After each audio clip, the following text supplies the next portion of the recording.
திருப்பரங்குன்றம் மலை விவகாரம் தொடர்பாக மலை மீது ஏற 4வது நாளாக பக்தர்களுக்கு அனுமதி மறுக்கப்பட்டுள்ளது. இது குறித்த கூடுதல் தகவலை செய்தியாளர் சத்யகுமார் வழங்கிட நாம் கேட்கலாம்.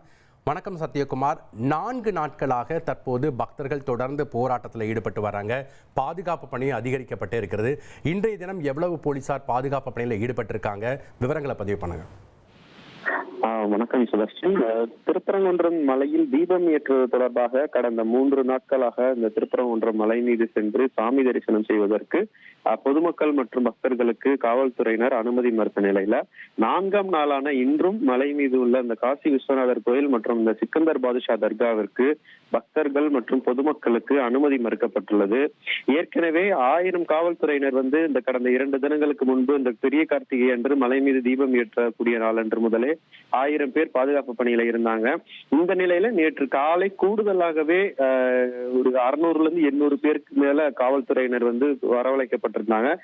இந்த நிலையில தற்போது இந்த வழக்குகள் உயர் நீதிமன்றம் மற்றும் உச்ச நீதிமன்றத்துல இருப்பதால மலை மீது சென்று வழிபடுவதற்கு மட்டும் அந்த தர்கா மற்றும் காசி விஸ்வநாதர் கோயிலுக்கு செல்வதற்கு மட்டும் பொதுமக்களுக்கு அனுமதி மறுக்கப்பட்டுள்ள நிலையில இந்த பதட்டமான சூழல்ன்றது பார்த்தோம் அப்படின்னா இந்த திருப்பரங்குன்றத்துல சற்று தணிஞ்சிருக்குன்னே சொல்லலாம்.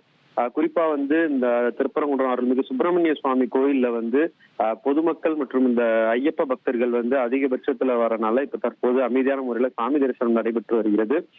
மேலும் பார்த்தோம் அப்படின்னா இந்த காவல்துறையினர் இன்று பாபர் மசூதி இடிப்பு தினம் என்பதால் நேற்றிலிருந்தே இந்த 1500க்கும் மேற்பட்ட காவல்துறையினர் தொடர்ந்து இந்த பாதுகாப்பு பணியில ஷிஃப்ட் பேசிஸ்ல ரொட்டேஷன்ல அவங்க இப்ப இந்த பாதுகாப்பு பணியில ஈடுபட்டு வராங்க.